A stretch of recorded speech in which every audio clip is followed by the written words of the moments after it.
Okay, find the y-intercept of y equals x cubed plus 3x squared minus 4x minus 12. And this is the solution. We're going to set x equal to 0. So, meaning, papalitan natin lahat ng x ng 0. Okay, so now we have y equals 0 cubed plus 3, change 0. So, we have 0 squared minus 4 and change x to 0, then minus 12. Then, y equals 0 cubed is 0. Then, plus 3, 0 squared is 0.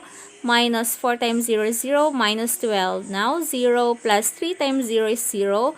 Minus 0 is equal to 0. Then, negative 12. Therefore, we have now y equals negative 12. Therefore, our y-intercept is negative 12. Okay, again, y equals x cubed plus 3x squared minus 4x minus 12. The y-intercept is negative 12. Okay. Or, para mas madali, para sa pagkuha ng y-intercept, kung ano ang constant, yun ang y-intercept. Okay, so therefore, in this example, y-intercept is negative 12. It means that the graph will also pass through the point 0, negative 12.